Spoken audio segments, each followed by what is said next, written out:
Good evening. I call the North Aurora Village Board meeting for Monday, August 19th, 2024 to order. Roll call, please.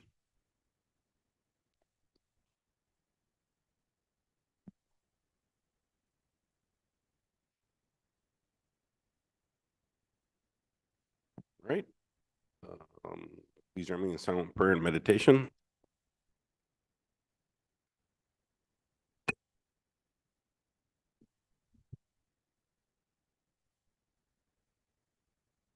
All right, thank you. Please join in Pledge of Allegiance.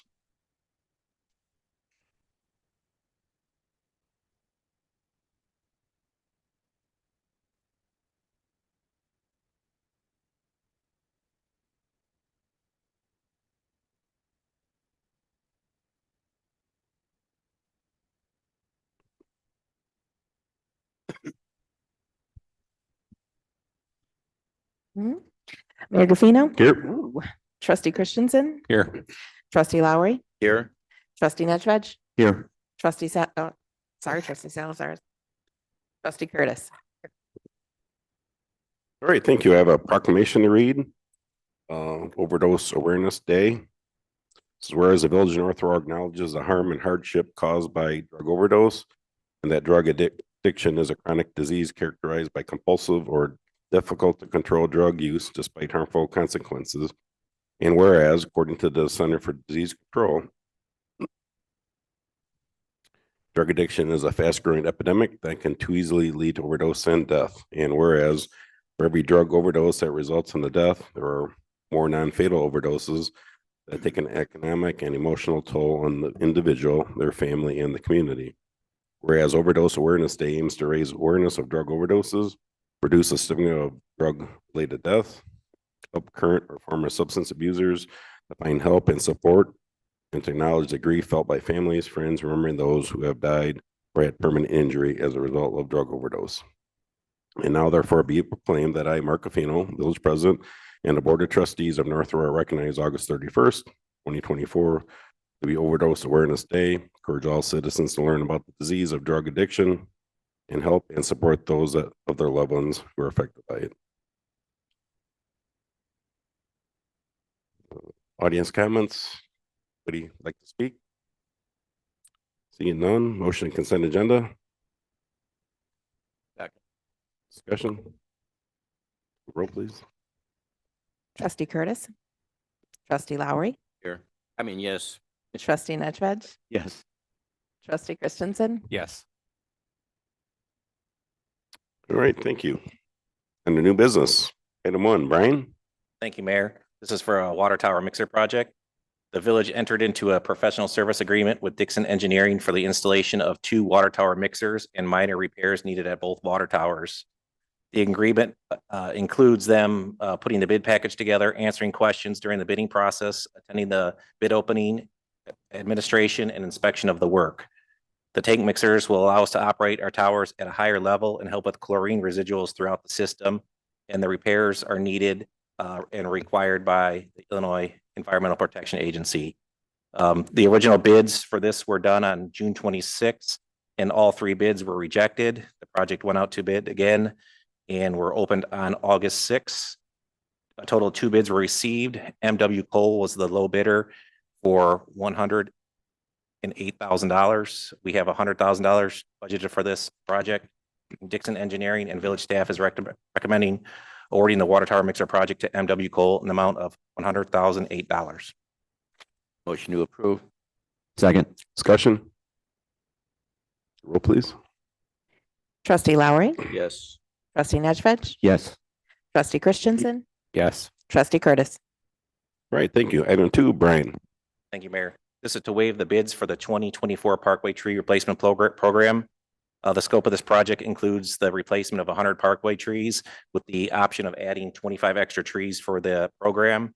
In the past 5 years, we have only received bids from 7 different companies throughout those 5 years, ranging from 1 year receiving 1 bid to 4 bids at the most. 3 different companies have been low bidders for this project. 2 out of the 3 companies have failed to comply with the contract when it came to replacing trees that died under the warranty. Last year, we used the fields on Caton Farms. They had a survival rate of 94%, which is excellent compared to the year before. When Yellowstone did it, it was only 75%. The owners of the fields on Caton Farm reached out to the village, offering to hold their contract prices from last year. Generally, we see an increase of anywhere from 5 to 10% for this project. So this project will hold the terms of the 2023 contract and prices as well. So it's the recommendation of staff that the village board waives the bidding process and awards a contract to the fields on Caton Farm for $34,250. Second. Discussion. Roll, please. Trustee Curtis. Yes. Trustee Lowry. Trustee Lowry. Yes. Trustee Nedved. Yes. Mayor Gafino. Yes. Trustee Christensen. Yes. All right, thank you. Item 3, Brian. Thank you, Mayor. This is for water treatment facility grounding electrical pairs. The Water Division has been conducting electrical investigations into grounding concerns at both water treatment facilities. The village entered into a professional service agreement with EEI to assist with the investigation and determine the best way to remedy the problems. EEI utilized an electrical engineer and electrician to look into these issues. After further investigation, EEI and Archer have produced updated electrical drawings, recommendations for correcting deficiencies.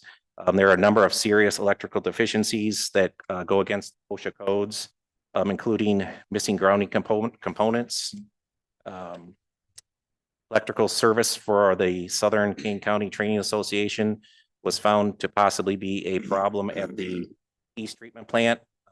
This service was found to be connected to the transformer supplying the water treatment plant. So further investigation will have to go into for these issues. EEI has prepared a professional service agreement in the amount of $43,318 for the design and construction engineering for repairs needed to correct the grounding issues. The estimated cost of this total project will be $236,518. So staff is recommending the approval of the PSA with EEI for the amount of $43,318. Motion to approve. Discussion. Roll, please. Trustee Lowry. Yes. Trustee Nedved. Yes. Trustee Christensen. Yes. Trustee Curtis. All right, thank you. Item 4, Brian. So this is the approval for the bids for the new public works facility. On August 1st, 2024, bids were received for the construction of the new public works facility. Frederick Corporation was responsible for opening the bids. A total of 31 bid packages were put out for bid, and FQC received 136 individual bids back. FQC then looked through all the bids to make sure the contractors met all the qualifications for this work. A scope review meeting was held with each contractor to ensure bids were correct and that they could honor their bid price. All that's attached in your packets. The village and Frederick Corporation is recommending the approval of all 30 bid packages in the amount of $16,432,074, which is below the budgeted amount of $17,075,085. Frederick Quinn is here in the audience if anybody has any questions about the contract or the bidding process. Motion to approve. Second. Discussion. I'm glad it came in below budget. I was getting a little nervous about that with Yep. the price going up lately. Yeah, I think these guys did a great job of assisting us with picking out stuff, and it was the process. They made the process pretty easy, and so it came in pretty good for us. I just want to make sure we're clear too, though, that's not the actual final price for the project. So at 16.4, that's the total of the bids. At the next board meeting in September, what we're looking to do is that's when they'll bring what they call the guaranteed maximum price. They're still formulating it right now. So the guaranteed maximum price takes all the bids, the low bidders, and then it figures in all the costs for including the contingencies, which is probably going to be on a project like this at 5%. It's going to be around 800,000 in contingency. Some of that can come back to us if we underspend, but the total project is still going to be construction wise around 17.5 to 18. On the agenda coming up is the actual award to move forward with a bond ordinance to take out up to $17 million in bonds. So just want to make sure. I just want to thank the staff. I think, I don't know when this started. Was it a year ago or Oh, it's- more than that, year and a half? Yeah, I think we're 4 4 years into the process of vetting everything out. So yeah, it was kind of a long process. It seemed like the last year and a half was really where we were like eliminating things, adding things. And I know you guys want to build the most economical place and but have it for the future. And I think you guys did a great job. I mean, your team and, just getting what works good. And, nobody wants a Taj Mahal, but they want something that's practical that'll last for a long time. So Yeah, FQC helped us a lot with. I think you that guys in terms of accomplished stuff. that. Yeah. So well done. Trustee Nedved, Yes. trustee Christensen, Yes. trustee Curtis, trustee Lowry. Yes. All right. Thank you. Item 5, Brian. Be my last one. Yeah. Got a bunch. So this is for the construction management contract with Frederick Corporation. So back on April 12th, 2022, the village advertised a request for proposal for construction management services. Frederick Quinn Corporation was selected. We entered into a 2-part agreement with them. The first part of the agreement included pre-construction services at the cost of $35,000. So this would be the second part of that contract for construction administration services. As I talked about earlier, there was 31 different bid packages that were put out, 136 bids were received. FQC oversaw the bid opening. They reviewed all the packages and determined all the low bidders and made sure everyone was qualified. So now the next step is to enter into a construction management agreement with them to oversee the building and have a superintendent during the process. So once the guaranteed maximum price is determined, staff will bring an addendum back to the contract for board approval. At that time, the addendum will also include the cost for insurance and bonds. Given the current numbers for the project, we are estimated the GMP to be around 18 million or less, with the estimated cost of the contract could range from $800,000 to $1 million. We currently have 1.1 million budgeted for this. So staff is recommending entering into the contract with FQC before the guaranteed maximum price is determined to keep the project moving forward and not delay the construction process. And just really quick, that's because we're looking to break ground as early as September 18th. Our next board meeting is September 16th. So what we did was, by doing it this way, we lock them in a contract and they can keep working with the low bidders to get the project rolling. At any time, we could always cancel the contract if for any reason we don't go forward on the 18th. And then we would just have to pay what they've done so far. But this one, it would be very nominal, the work between now and the 18th. Motion to approve. Second. Discussion. Everyone, please. Trustee Lowry, Yes. trustee Nedved, Yes. trustee Christensen, Yes. trustee Curtis. All right. Thank you. Item 6, Jason. This item is approval of the bond authorizing ordinance for the potential general obligation alternate revenue source bonds for the public works facility. This debt would be funded with the new 0.5% non-home rule sales tax from this spring's referendum that passed. The ordinance included, as Steve mentioned, a not to exceed $17 million amount in it, but staff anticipates that we'd probably borrow in the $14 million range. We just made it higher just in case something unforeseen comes up over the next few months that would cause us to want to borrow more money. But as of right now, it's 14 million is what we're targeting. In addition, this ordinance includes a reimbursement declaration, which would allow the village to reimburse itself with the bond proceeds for anything we spend related to the facility before the bond closing happens in October. The next steps would be a publication of this authorizing ordinance and the Bond Issuance Notification Act public notice at the September 16th meeting. We're going to hold a bond issuance public hearing, and then the bond sale and the final bond ordinance would be adopted at our October 7th meeting. Second. Discussion. Roll, please. Trustee Curtis, trustee Lowry, Yes. trustee Nedved, Yes. trustee Christensen, Yes. All right. Thank you. Item 7, Jason. This item is a resolution approving an engagement letter with Chapman and Cutler to serve as bond counsel for the upcoming debt issuance. The village has utilized Chapman and Cutler for over 20 years, including the now retired police department bonds and the current water bonds we have outstanding. Based on the $14 million issuance, the fees are anticipated to be about $45,000 related to the bond counsel. Motion to approve. Discussion. Roll, please. trustee Nedved, Yes. trustee Christensen, Yes. Trustee Curtis, trustee Lowry, Yes. All right, thank you. Item 8, Jason. And this item is a resolution approving an engagement letter with Spirit Financial to serve as the financial advisor for the bond issuance. The village actually has a active financial services agreement with Spirit that dates back to 2014. Over the years, they've assisted the village with bond issuances, refinancing. They do our annual debt disclosure. So based on the $14 million issuance, the fees are projected at $36,000, which that formula still matches the agreement from 10 years ago. So they haven't adjusted the fees at all. Second. Discussion. Roll, please. trustee Curtis, trustee Lowry, Yes. trustee Nedved, Yes. trustee Christensen, Yes. All right, thank you. Item 9, Jason. And this item is an ordinance approving the third budget amendment for fiscal year 22 or 23-24. Similar to past years, we come back at the very end once all our audit and final adjustments are made, and we look at what accounts are over budget and we need to make an amendment for.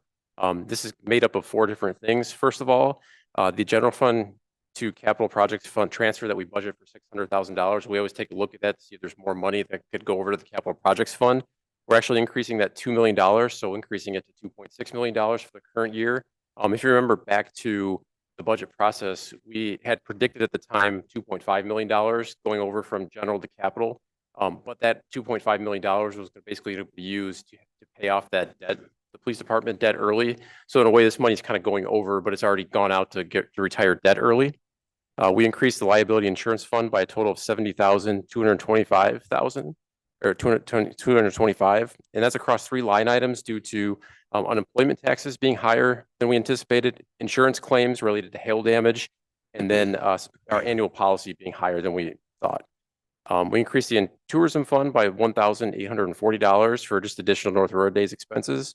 And finally, we increased the police pension fund by $45,895 for service pension payments just due to more retirements happening during the year than we anticipated.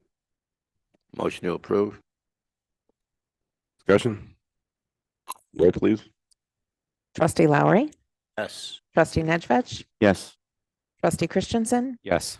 trustee Curtis. All right, thank you. That concludes our new business under the village president report. I have nothing. Trustee comments? Commissioner report? Just one, you just passed the 5 or 6, actually more like 7 or 8 things related to the new public works building. I wanted to point out a couple of things that Jason just mentioned. So the sales tax referendum, the 0.5% that we receive of the new sales tax, should generate between 1.2, 1.4 million a year based on our estimates, which will be enough to pay this building off and the debt that we're looking at in a 15-year window. I know at times we weren't sure what kind of revenue stream we would have, if it was going to be 20 years, but we're looking at a 15-year borrowings. And things are looking pretty good internally, having our talks with Mike and Jason and I, and economic development is actually moving forward pretty well. So it might actually be our sales tax revenue might even be higher than we anticipated.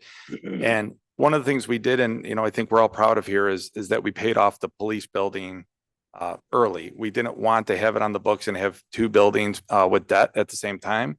And by using the money that we received in the capital fund that we just transferred in, by doing that, we saved hundreds of thousands of dollars in interest payments over the next few years to pay off the police building. So a lot of things moving, but saved the village a lot of money in interest by doing it this way. That's it. Thanks, Department of Works. Motion to adjourn. Motion to adjourn. Second. All in favor, say aye. Aye. Oppose the same. All right, thank you. Meeting will begin shortly.